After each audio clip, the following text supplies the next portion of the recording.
मैं सुनील कुमार यदुवंशी। आज हम अध्ययन करेंगे मध्यकालीन भारत के एक प्रसिद्ध शासक हेमू या हेमचंद्र विक्रमादित्य। हेमू को मध्यकालीन भारत का अंतिम हिंदू सम्राट कहा जाता है। उन्हें अनेकों इतिहासकारों द्वारा भारतीय नेपोलियन भी कहा गया है।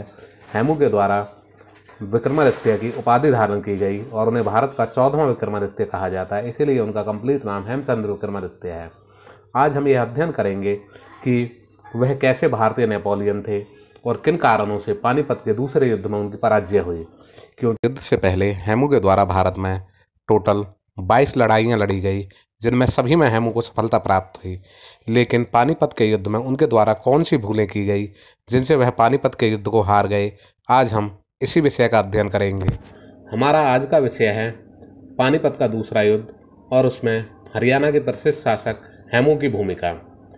उत्तर भारत के प्रसिद्ध शासक हेमू और अकबर की सेना के मध्य पानीपत का दूसरा युद्ध 5 नवंबर 1556 को पानीपत के मैदान में लड़ा गया। इसमें अकबर की सेना का नेतृत्व बैरम खां कर रहे थे।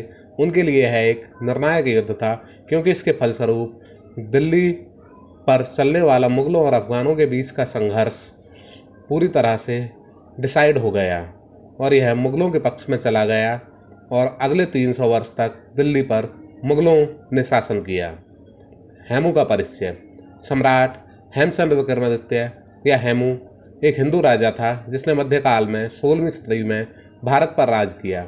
यह भारतीय इतिहास का एक महत्वपूर्ण समय रहा जब मुगल और अफगान दोनों दिल्ली में राज करने के लिए लड़ रहे थे। तो उस समय हेमू ने दिल्ली पर कब्जा कर लिया। कई इतिहासकारों ने हेमू को भारत का नेपोलियन कहा है। राजा हेमचंद्र विक्रमादित्य का जन्म मेवात क्षेत्र, आजकल के अहिरवाल क्षेत्र के रेवाड़ी के एक सामान्य परिवार में हुआ था। अपने गुणों एवं कार्यकुशलता के कारण यह आदिल शाह के दरबार में प्रधानमंत्री बन गया था। यह राज्य कार्यों का संचालन बड़ी योग्यतापूर्वक करता था। आदिल शाह स्वयं अयोग्य था, इसलिए उसने अपने सारे कार्यों का भार हेमू पर ही डाल दिया था। हुमायूं की मृत्यु का समाचार सुनकर हेमू अपने स्वामी की ओर से युद्ध करने के लिए दिल्ली की ओर चल पड़ा। वह ग्वालियर होते हुए आगे बढ़ा। उसने आगरा तथा दिल्ली पर अधिकार जमा लिया। तारगी बेग दिल्ली की सुरक्षा के लिए नियुक्त किया गया था। हेमू ने तारगी बेग को हरा दिया और तारगी बेग दिल्ली छोड़कर भाग गया। इस वजह से हेमू के पास काफ़ी धन, लगभग 1500 हाथी तथा एक विशाल सेना आ गई। उसने अफगान सेना की कुछ टुकड़ियों को प्रचुर धन देकर अपनी ओर मिला लिया। उसके पश्चात उसने प्राचीन काल के अनेक प्रसिद्ध हिंदू राजाओं की उपाधि धारण की और अंत में सर्वोच्च राजा विक्रमादित्य अथवा विक्रमजीत की उपाधि धारण की। इसके बाद वह अकबर और बैरम खां से लड़ने के लिए पानीपत के ऐतिहासिक युद्ध क्षेत्र में जा डटा। 5 नवंबर 1556 को यह युद्ध हुआ। इतिहास में यह युद्ध पानीपत के दूसरे युद्ध के नाम से प्रसिद्ध है। युद्ध के कारण 24 जनवरी 1556 ईस्वी में मुगल शासक हुमायूं का दिल्ली में निधन हो गया। उसके बेटे अकबर का कालानौर पंजाब में राज्याभिषेक किया गया। इस समय अकबर केवल 13 वर्ष का था। 14 फरवरी 1556 में जब उसका राज्याभिषेक हुआ तो उसके पास काबुल, कांधार, दिल्ली और पंजाब के कुछ हिस्से थे। अकबर अपने संरक्षक बैरम खां के साथ काबुल में ही कार्यरत था। आगरा एवं दिल्ली पर हेमू का कब्जा।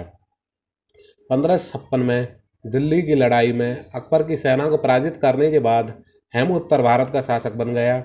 इससे पहले हेमू ने अफगान शासक आदिल शाह की सेना के प्रधानमंत्री एवं मुख्यमंत्री के तौर पर कार्य किया था। हेमू वर्तमान हरियाणा के रेवाड़ी अहिरवाल क्षेत्र का हिंदू था। 1553 से 1556 के दौरान हेमू ने प्रधानमंत्री एवं मुख्यमंत्री के तौर पर कार्य किया और उसने पंजाब से लेकर बंगाल तक लगभग 22 युद्ध लड़े और वह सभी युद्धों में विजयी रहा। इसीलिए उसे कुछ इतिहासकार भारतीय नेपोलियन कहते हैं। जनवरी 1556 में हुमायूं की मौत के समय हेमू बंगाल में था, जहां एक युद्ध में बंगाल के शासक मोहम्मद शाह को मारकर विद्रोह पर उसने काबू पा लिया था। जब उन्होंने हुमायूं की मौत के बारे में सुना तो उन्होंने अपने सेना नायकों को अपने लिए दिल्ली के सिंहासन पर कब्जा करने का आदेश दिया। उन्होंने खुला विद्रोह कर दिया और उत्तर भारत में कई युद्ध जीतते हुए उन्होंने आगरा पर हमला कर दिया। अकबर का सेना नायक वहां से बिना युद्ध किए ही भाग खड़ा हुआ। इस प्रकार हेमू का इटावा, कालपी और आगरा प्रांतों पर आसानी से कब्जा हो गया। ग्वालियर में हेमू ने सैनिकों की भर्ती से अपनी सेना को और मजबूत कर लिया। हेमू ने दिल्ली के तुगलकाबाद की लड़ाई में 6 अक्टूबर को मुगल सेना को हरा दिया। लगभग 3000 मुगलों को मार डाला गया। मुगल कमांडर तारगी बेग दिल्ली को हेमू के कब्जे में छोड़कर बचे कुछ सैनिकों के साथ पंजाब की ओर भाग गया। अगले दिन दिल्ली के पुराने किले में हेमू का राज्याभिषेक हुआ। हालांकि यह कुछ ही दिन का मेहमान साबित हुआ। अकबरनामा में अबुल फजल के अनुसार हेमू काबुल पर आक्रमण की तैयारी कर रहा था, इसलिए उसने अपनी सेना में कई बदलाव किए। मुगलों की बैठक। दिल्ली और आगरा के पतन से कालानौर में मुगल परेशान हो उठे। कई मुगल जनरलों ने अकबर को हेमू की विशाल सेना को चुनौती देने की बजाय काबुल की तरफ पीछे हटने की सलाह दी, लेकिन बैरम खान युद्ध के पक्ष में था। अकबर की सेना ने दिल्ली की ओर कूच किया। घटनाएं। 5 नवंबर को पानीपत के ऐतिहासिक युद्ध के मैदान में दोनों सेनाओं का आमना सामना हुआ, जहां 30 साल पहले अकबर के दादा ने पानीपत की लड़ाई में इब्राहिम लोधी को हराया था। प्रसिद्ध इतिहासकार कीन के अनुसार अकबर और उसके अभिभावक बैरम खान ने लड़ाई में भाग नहीं लिया और युद्ध क्षेत्र से 5 कोस यानी कि 8 मील दूर खड़े रहे। बैरम खान 13 साल के राजा को युद्ध के मैदान में उपस्थित होने के लिए पक्ष में नहीं था। इसके बजाय उसने 5000 सुप्रशिक्षित और सबसे वफादार सैनिकों की एक विशेष गार्ड के साथ लड़ाई के इलाके में एक सुरक्षित दूरी पर तैनात किया। अकबर को बैरम खान द्वारा निर्देश दिया गया था कि युद्ध के मैदान में यदि मुगल सेना हार जाए तो वह काबुल की ओर भाग जाए। हेमू ने अपनी सेना का स्वयं नेतृत्व किया। हेमू की सेना में 1500 हाथी और एक तोपखाना था, जिसकी पिछली सफलता ने उसके गर्व और घमंड में वृद्धि कर दी थी। 30,000 की राजपूत और अफगान अश्वारोही सेना के साथ हेमू आगे बढ़ा। हेमू की सेना बड़ी संख्या में थी, इसके बावजूद अकबर ने लड़ाई जीत ली। हेमू को गिरफ्तार कर लिया गया और मौत की सजा दी गई। उसका कटा हुआ सर काबुल के दिल्ली दरवाजे पर प्रदर्शन के लिए भेज दिया गया। उसके धड़ को दिल्ली के पुराने किले के बाहर फांसी पर लटका दिया गया ताकि लोगों के दिलों में डर पैदा हो जाए। हेमू की पत्नी खजाने के साथ पुराने किले से भाग निकली, जिसका कभी पता नहीं लगा। बैरम खान ने विरोधियों की सामूहिक हत्या का आदेश दिया, जो कई वर्षों तक चलता रहा। हेमू के रिश्तेदारों और करीबी अफगान समर्थकों को पकड़ लिया गया और उनमें से कई को मौत की सजा दी गई। कई स्थानों पर उनके कटे हुए सिरों की मीनारें भी बनाई गई।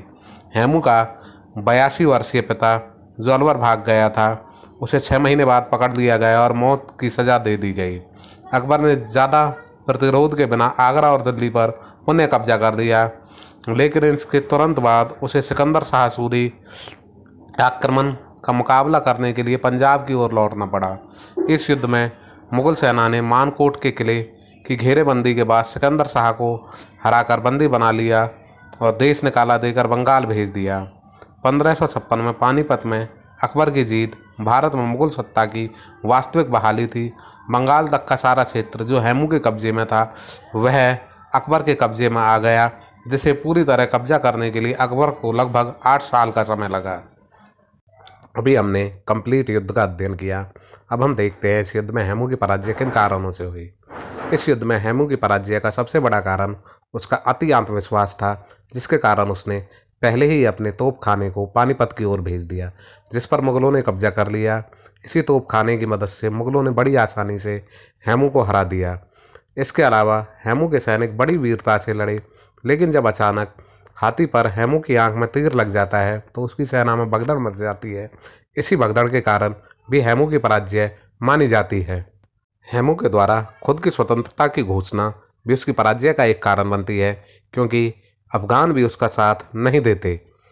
इस प्रकार हम देख सकते हैं कि हमें अपने शत्रु की ताकत को बिना जाने उसके खिलाफ कभी भी कोई भी नीति नहीं बनानी चाहिए और अपने साथियों की हमेशा मदद लेनी चाहिए। अतः हम कह सकते हैं कि हेमू की पराजय के लिए स्वयं हेमू जिम्मेदार था, ना कि Akbar. Thanks for watching video.